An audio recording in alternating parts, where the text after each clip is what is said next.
Praise the Lord. വേഗം വരുന്നവനായ നമ്മുടെ കർത്താവായ യേശുക്രിസ്തുവിൻ്റെ നാമത്തിൽ എൻ്റെ സ്നേഹവന്ദനങ്ങളെ ഞാൻ അറിയിക്കുന്നു. 2 തെസ്സലോനിക്കർ 2 അധ്യായം 15 വാക്യം. ആകയാൽ സഹോദരന്മാരെ, നിങ്ങൾ ഉറച്ചു നിന്ന് ഞങ്ങൾ വാക്കിനാലോ ലേഖനത്താലോ ഉപദേശിച്ചെന്ന പ്രമാണങ്ങളെ മുറുകെ പിടിച്ചുകൊള്ളുവീൻ. ഹല്ലേലൂയ. അപ്പോസ്തലനായ പൗലോസ് തെസ്സലോനിക്ക സഭയ്ക്ക് എഴുതിയിട്ട് പറയുകയാണ്, നിങ്ങളെ ഉപദേശിച്ചെന്ന് നിങ്ങൾക്ക് തന്ന ആ പ്രമാണങ്ങളെ നിങ്ങൾ മുറുകെ പിടിച്ചുകൊള്ളുവീൻ. നിങ്ങൾക്ക് വാക്കിലോ ലേഖനത്തിലോ എങ്ങനെയാണോ ഹല്ലേലൂയ ഞാൻ ദൈവസഭയ്ക്ക് തന്ന ഉപദേശങ്ങളെ നിങ്ങൾ മുറുകെ പിടിക്കണം. എന്തുകൊണ്ട് മുറുകെ പിടിക്കണം എന്ന് നാം ചിന്തിക്കുന്നത്, നമുക്ക് തന്ന ഉപദേശങ്ങളെ, നമുക്ക് തന്ന ലേഖനങ്ങളെ ഹല്ലേലൂയ മുറുകെ പിടിച്ച് അത് അനുസരിപ്പാൻ ഹല്ലേലൂയ തൻ്റെ മക്കൾക്ക് ഉപദേശിക്കുന്നതിൻ്റെ ഒന്നാമത്തെ കാരണം അവർ കർത്താവിന് പ്രിയപ്പെട്ടവരത്രേ. ഹല്ലേലൂയ. നിങ്ങൾ കർത്താവിന് പ്രിയപ്പെട്ടവരാ. 13 വാക്യത്തിൽ പറയുന്നു, ഞങ്ങളോ കർത്താവിന് പ്രിയരായ സഹോദരരെ, നിങ്ങളെല്ലാവരും ദൈവത്തിന് പ്രിയപ്പെട്ടവരാ. നിങ്ങൾ കർത്താവിൻ്റെ പ്രിയ മക്കളായതുകൊണ്ട് നിങ്ങളെ ഏൽപ്പിച്ച ഉപദേശങ്ങൾ, നിങ്ങളെ ഏൽപ്പിച്ച ദൈവത്തിൻ്റെ വചനങ്ങൾ നിങ്ങൾ മുറുകെ പിടിക്കണം. നിങ്ങൾ ഹല്ലേലൂയ വെറും ഹല്ലേലൂയ ലോകക്കാരല്ല, നിങ്ങൾ സാധാരണ മനുഷ്യരല്ല, നിങ്ങൾ ദൈവത്താൽ സ്നേഹിക്കപ്പെട്ട ദൈവത്തിൻ്റെ പ്രിയ മക്കളാ. ഇന്ന് പകൽക്കാലം ഈ വചനം കേൾക്കുന്ന കർത്താവിൻ്റെ പ്രിയ മക്കളെ, ദൈവത്തിൻ്റെ വചനം കേൾക്കാൻ, അനുസരിപ്പാൻ, അത് ജീവിതത്തിൽ പ്രാവർത്തികമാക്കുവാൻ നിങ്ങൾ കടപ്പെട്ടവരാ. നിങ്ങളെ ഹല്ലേലൂയ ദൈവം ഏൽപ്പിച്ചിരിക്കുന്ന വചനങ്ങളെ നിങ്ങൾ എല്ലാ കാലത്തും അനുസരിക്കണം. നിങ്ങൾ കർത്താവിൻ്റെ പ്രിയ മക്കളത്രേ.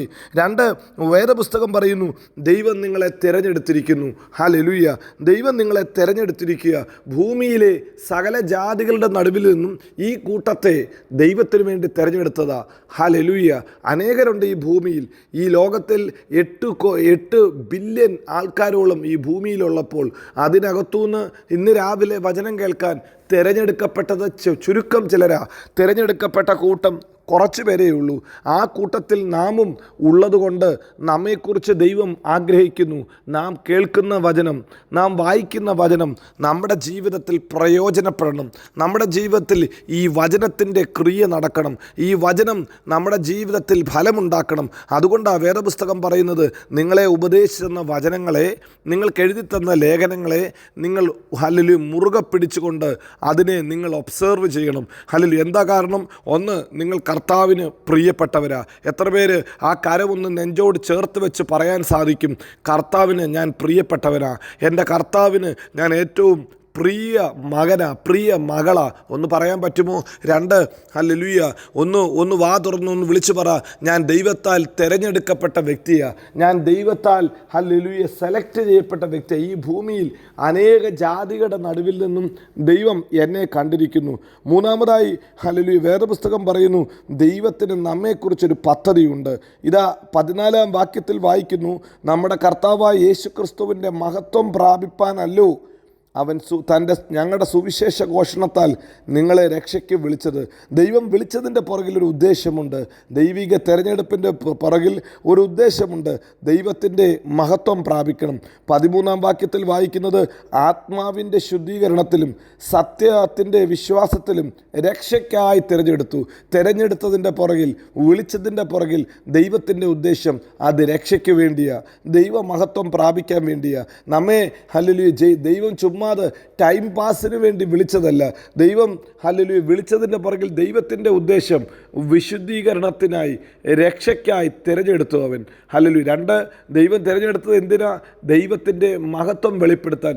ഈ ഭൂമിയിൽ, ഈ കാലഘട്ടത്തിൽ നാം ആയിരിക്കുന്ന സമൂഹത്തിൻ്റെ നടുവിൽ ദൈവ മഹത്വം വെളിപ്പെടുത്തുവാൻ, ജീവനുള്ള ഒരു ദൈവമുണ്ടെന്ന് വെളിപ്പെടുത്താൻ നമ്മെ നിർത്തിയിരിക്കുക. നമ്മെ നിർത്തിയതിൻ്റെ ഉദ്ദേശം തന്നെ നമ്മുടെ ചുറ്റുപാടുമുള്ള ജാതികൾ തിരിച്ചറിയണം, നമ്മുടെ ദൈവം ജീവിക്കുന്ന ദൈവം, നമ്മുടെ ദൈവം മാനിക്കുന്ന ദൈവം, നമ്മുടെ ദൈവം തൻ്റെ മഹത്വം നമ്മിലൂടെ വെളിപ്പെടുത്തും. ആ ഒരു ഉറപ്പ് നമുക്ക് വേണം. അതിനുവേണ്ടി ദൈവം നമ്മെ വിശുദ്ധീകരണത്തിന് വേണ്ടി വിളിച്ചിരിക്കുന്നു. നമ്മളിലൂടെ ദൈവിക രക്ഷ അവൻ വെളിപ്പെടുത്തി. പലരും നമ്മെ കണ്ടിട്ട് കർത്താവിങ്കിലേക്ക് വരുവാൻ അത് മുഖാന്തരമായി തീരും. ഇന്ന് രാവിലെ സമയത്ത് നമുക്ക് വേണ്ട ഏറ്റവും വലിയൊരു ഉറപ്പ് അതാ. ദൈവത്തിന് നമ്മെ പ്രിയരായി, ബഹുമാന്യരായി കൊള്ളാവുന്നവരായി കാണുന്നതിൻ്റെ കാരണം ദൈവത്തിന് നമ്മെക്കുറിച്ചൊരു ഉദ്ദേശമുണ്ട്, ദൈവത്തിന് നമ്മെക്കുറിച്ചൊരു പദ്ധതിയുണ്ട്. ഒരുപക്ഷെ ഈ വചനം കേൾക്കുന്ന നമുക്ക് ഓരോരുത്തർക്കും നമ്മുടെ ഭാവിയെക്കുറിച്ച്, നമ്മുടെ നാളെയെക്കുറിച്ച് നമുക്കൊരു വിചാരമുണ്ട്. നമുക്ക് ഇന്നതായി തീരണമെന്ന്, നമുക്ക് ഇന്ന കാര്യങ്ങൾ ചെയ്യണമെന്ന് നാം പലതും കണക്ക് കൂട്ടാറുണ്ട്. നമ്മുടെ ബുദ്ധിക്കെത്ത കണക്ക് കൂട്ടലുകൾ നമ്മൾ ചെയ്യാറുണ്ട്. എന്നാൽ വേദപുസ്തകത്തിലെ തിരുവചനം നമ്മെ ഓർമ്മപ്പെടുത്തുന്നു, കർത്താവ് നമ്മെ വിളിച്ചപ്പോൾ ദൈവത്തിന് നമ്മെക്കുറിച്ചുള്ള പദ്ധതി വലുതാ. അത് ദൈവമഹത്വത്തിൻ്റെ ക്യാരിയേഴ്സ് ആകാൻ വേണ്ടിയാ, ദൈവമഹത്വത്തിൻ്റെ പാത്രമായി തീരാനാ. അനേകരുടെ നടുവിൽ ഈ മഹത്വത്തെ ക്യാരി ചെയ്യുന്ന, ഈ മഹത്വത്തെ വെളിപ്പെടുത്തുന്ന ഒരു കൂട്ടമായി തീരാനാ ദൈവത്തിന് പദ്ധതി. ദൈവം നമ്മെ തിരഞ്ഞെടുത്തപ്പോൾ ദൈവം പറയുന്നു, എൻ്റെ മഹത്വം നിങ്ങളിലൂടെ വെളിപ്പെടണം. യേശു കർത്താവ് പിതാവിനോട് പ്രാർത്ഥിച്ചാകന, കർത്താവേ, നീ എനിക്ക് തന്ന മഹത്വം ഹല്ലേലൂയ എൻ്റെ മക്കൾക്ക് ഞാൻ കൊടുത്തിരിക്കുന്നു. ഈ ഭൂമിയിൽ ആ മഹത്വം അവർ വെളിപ്പെടുത്തുമ്പോൾ അവർ സാക്ഷാൽ നിൻ്റെ മക്കളെന്ന്, നിൻ്റെ ഹല്ലേലൂയ മക്കളെന്ന് വെളിപ്പെടുത്തും. ഇന്ന് പകൽക്കാലവും നാം ആയിരിക്കുന്ന സമൂഹത്തിൻ്റെ നടുവിൽ, നാം ആയിരിക്കുന്ന ദേശത്തിൻ്റെ നടുവിൽ ദൈവമഹത്വത്തെ ക്യാരി ചെയ്യുന്ന, ദൈവമഹത്വത്തിൻ്റെ വക്താക്കളാകുവാൻ ദൈവം നമ്മെ തിരഞ്ഞെടുത്തിരിക്കുന്നു. അതുകൊണ്ട് നമ്മെ ഏൽപ്പിച്ച വചനങ്ങൾ, നമ്മെ ഏൽപ്പിച്ച ലേഖനങ്ങൾ നമുക്ക് മുറുകെ പിടിക്കാം. ഒന്ന്, നാം കർത്താവിന് പ്രിയപ്പെട്ടവരാ. രണ്ട്, നാം കർത്താവിനാൽ തിരഞ്ഞെടുക്കപ്പെട്ടവരാ. മൂന്ന്, നമ്മുടെ കർത്താവിന് നമ്മെക്കുറിച്ച് ഒരു വലിയ പദ്ധതിയുണ്ട്. ഇന്ന് പകൽക്കാലം ഇത് ആലോചിച്ച്, ഇത് ചിന്തിച്ച് നമ്മുടെ ദൈവത്തെ നമുക്ക് സ്തുതിക്കാം. അവൻ വിശ്വസ്തൻ, വാക്കുമാറാത്തവൻ, നമ്മെ എല്ലായിടത്തും എല്ലായ്പ്പോഴും ക്രിസ്തയേശുവിൽ ജയോത്സവമാക്കി നടത്തും. God bless you. Amin, Amin.